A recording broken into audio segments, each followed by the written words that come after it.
FedConnect, an amazing alternative to Sam.gov. Let's take a look at this. Welcome Center. Once you log in, you will need to have a cage code and other information to create a username and password. So I'm already logged in. And we're going through their guide tour.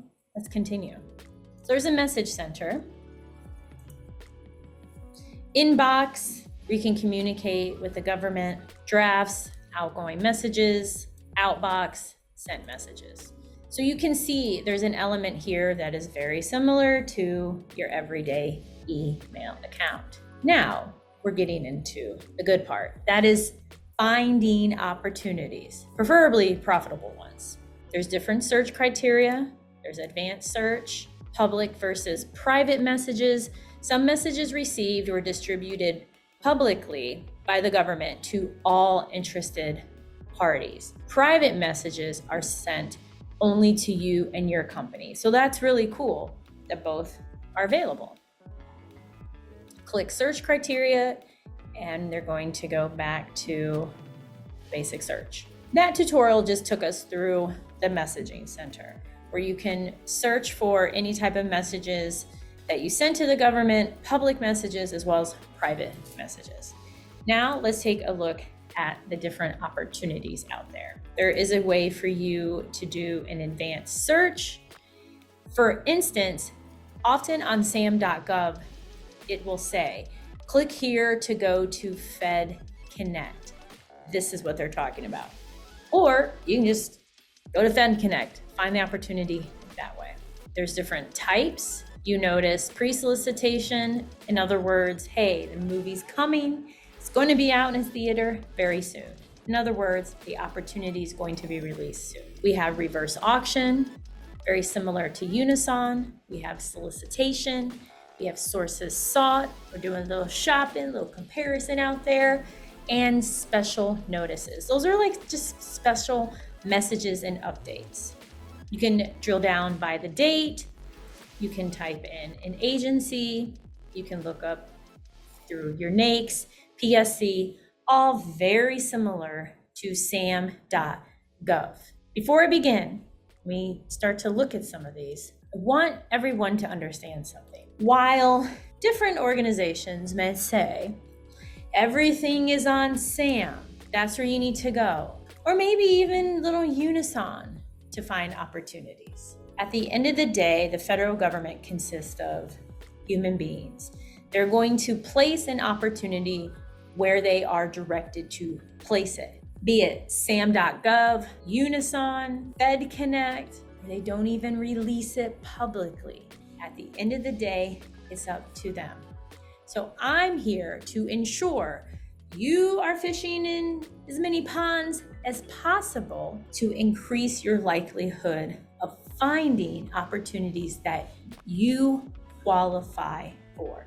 That's what's key. So you can see here, there's an opportunity for roof replacement. It was issued on the 27th of May. The response date is in a month, which we love. I have a rule of 10. You want to make sure there are at least 10 days between the issue date and the response date. So you'll notice on the left is where all the key information is. Point of contact's first name, last name, their email. You'll notice a lot of these opportunities come from the EPA, and here on the right are all of the documents. I know it seems like it's overwhelming, and it's just because the platform just appears a little dated, but the information here is very similar to what you'd find on Sam.gov.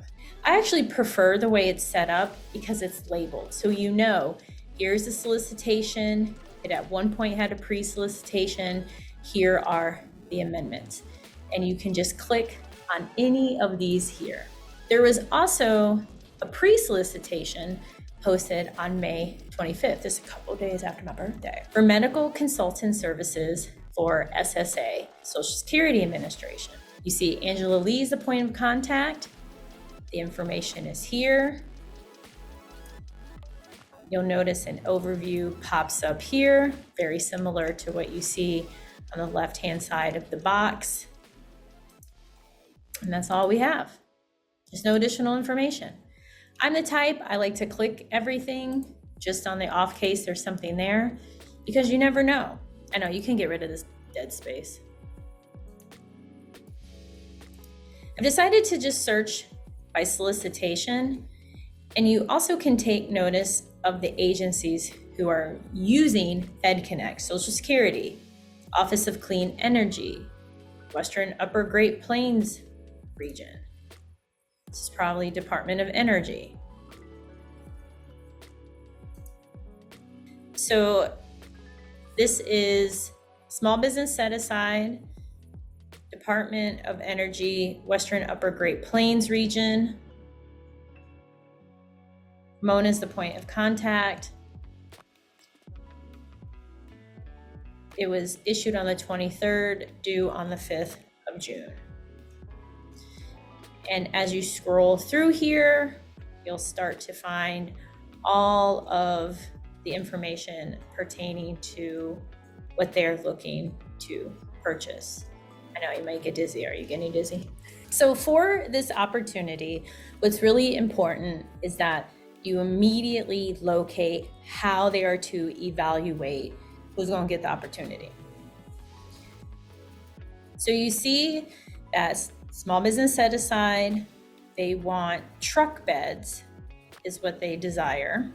They want new, not used, like new, or refurbished.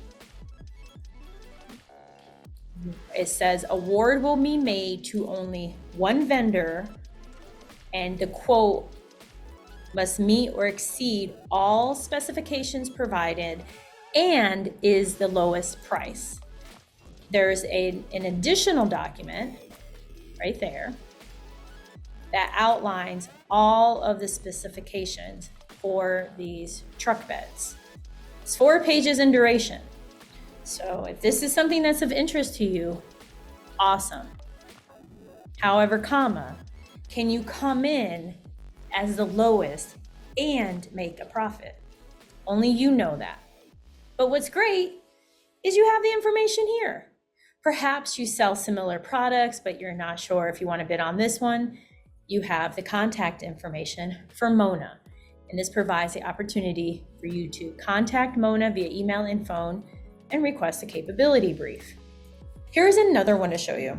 This is for Social Security Administration. Christopher is the point of contact. And what's also nice is you get to see the type of NAICS code that they're using, because often people will say, here are the NAICS that I like. And you're like, dead set on them. Or people may say, I don't really know which NAICS, which one do I want? Using FedConnect, they're doing a lot of the work for you, because now you get to see which NAICS is an agency using that's connected to some work that is of interest to you. That's what's key. How are they coding it? They are the client, not you, not me, them. So let's take a look at this one. Date issued, 5/10. Now it has a delivery date, but what we're looking for is when do we need to respond to them? And it appears that that date is 6/7. I also like to double check. You see 6/7 there, you see it here, because every now and again there's an error. You don't want to submit something on the 7th and come to find out it was really due the 4th. Come on, I'm just trying to help you out because I've been there. That's how I know. I've done that before and didn't get that one. Okay, so you see that they put a lot of information here, which is great. They're looking to establish a task order to acquire qualified contractor to administer the National Leadership Development Program. Okay, this is pretty cool. It sounds like it could be training and development. These are things that I love. This is how I started out 15 years ago, providing diversity training as well as leadership training to a wide variety of federal and Department of Defense agencies. They're conducting it in accordance with the federal supply schedule, firm fixed price, and you must administer the National Leadership Development Program, Track 3, Aspiring Level Development Targets. So this is for GS 8 through 11. This is kind of like almost mid-level-ish, kind of entry, mid-level kind of employees. The period of performance is for 2 years, so this is awesome. And these are different line items or CLINs notating what they want to buy. And you would enter a price for each of the CLINs here. The previous opportunity is what I would deem a low risk opportunity because it was based on price. This, on the other hand, is mid-level. As I was gleaming the section leading up to the evaluation criteria, I noticed that they wanted multiple volumes. Typically, when an agency wants multiple volumes, that means we want you, industry, small business owners, all my amazing GovCon winners, to demonstrate that you know how to do the thing. Maybe tell us how you do it, give us proof. They're wanting more than just lowest price, technically acceptable. So you see right here, they list most advantageous to the government, price, and other factors. But let's dig a little deeper, because every now and again, I've noticed some opportunities will state that, but in reality, it's still lowest price. So let's take a look. So phase 1, best value analysis. So they're going to evaluate volume 1, and here are the factors. It's in order, and they also point out factor 1 is of greatest importance. It's the federal government. They want to make sure everyone is on the same page. So corporate experience. This is where you need experience for your business, and or you can bring on team members who have experience. So perhaps you have limited experience, but bringing on a subcontractor or other team members may boost that. So you have to see, what do they mean by this? That's what's also important. So corporate experience, they go in and they explain exactly what they mean. It's all here. And you'll notice it for every single factor, they define it. And you in turn have to demonstrate it. So if you're thinking, oh yeah, I have lots of corporate experience. Well, do you have corporate experience in terms of maintaining the confidentiality and security of personal identifiable information? I mean, you do. In other words, how do you keep people's information private? Like, for instance, you have experience with maintaining the confidentiality and security of personal identifiable information, PII. On the surface, you may think, what the heck does that mean? It just means describe your experience with keeping your students' information confidential, like their email, maybe other personal information, maybe their titles, things of that nature. Again, they're asking for you in your proposal to respond to each and every one of these, with factor 1, the most important, then going down. And then you see factor 4 is past performance. And they're, once again, very specific as far as what they're looking for. They also go into great detail concerning pricing. It's vital that as you find these opportunities on FedConnect, that when you respond, because you put in all this work to find the opportunity, that you actually adhere to their instruction. And I get it. I totally get it. It may come across as super tedious. You're like, I have to go through 7 new pages. This is a multi-year effort for ongoing leadership training. It's definitely worth the time. For those of you who are wondering, what's up with the reverse auction? Sorry to break it to you. It looks like they don't really use it anymore. I'm sorry. You know, let's take a look at sources sought instead. Sources sought are a great foot in the door. It provides you the opportunity to allow the agency to get to know you. Every single one of your responses to a sources sought is unique to their requirement. So here's a list of some of the sources sought. The rule of 10 that I explained earlier does not apply here, because just like you, they just want information. You know, think about the last time you bought a television or a laptop. Maybe you gathered different prices. You wanted the information quickly to help with your decision-making process. The same thing applies here. What's key, are you able to at least respond with an 80% solution to their requirement? That's all that matters. So this one is for HHS, Laboratory Instrument Manufacturing, and Moses is the point of contact. In this attachment, they outline what they're looking for. What's key, typically, the government follows the rule of 2. As long as 2 small businesses or 2 women-owned businesses, 2 8A, you get the idea, respond to an opportunity and they're qualified, that agency can set it aside for that type of set aside. Meaning, the more often that you respond to sources sought, then it makes them want to actually set it aside for a small business. Too often, this is what I hear, whether in my Facebook group or just privately with contracting officers or small business reps. You know, Kizzy, we would love to award more work to small businesses, but they don't respond. We put sources sought out all of the time and we never hear from them. So what are we supposed to do? So prove them wrong. Respond. 80% solution. If you can even give a 50% solution, that's still better than nothing. Because it allows them to get to know you. Even if you aren't a good fit for this particular sources sought or the sources sought that you're pursuing, you may be a good fit for another one and they get to know you. This is amazing. I follow this approach with a couple agencies and it actually led to work with National Science Foundation because a woman remembered me from a sources sought and she left that particular agency, was hired with NSF, reached out and said, hey, I know you do diversity and inclusion. Could you provide a response to this opportunity we have? It's market research. So now the funnel has further narrowed because I'm not competing against anyone else. This is special market research that they've put out there and identified my firm. So we won. Let's see, share screen. Okay. So you'll notice that it's 3 pages in duration. They provide all this background, and they also identify what they're looking for from you. This is not where you give them a capability statement in the typical sense. This is not where you do that.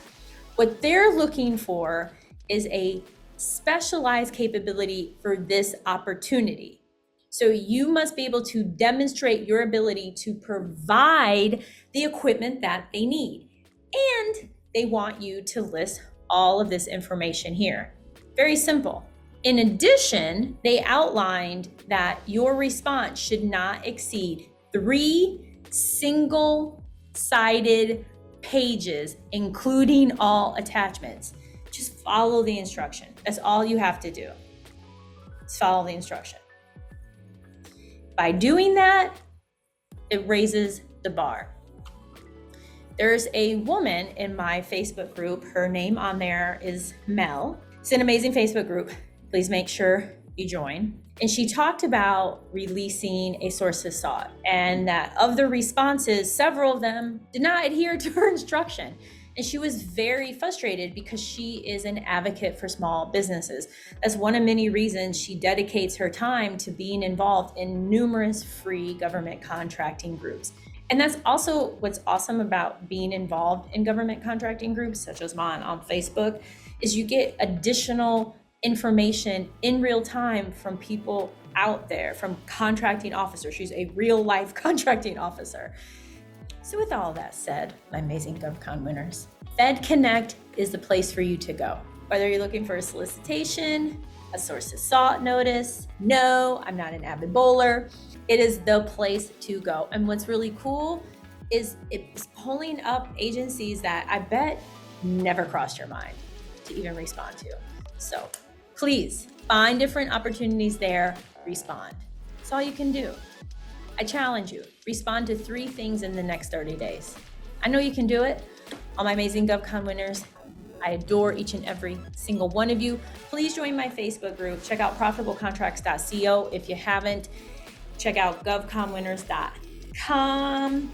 I love and adore each and every one of you. Until next time, don't forget, everything is possible live from Hawaii.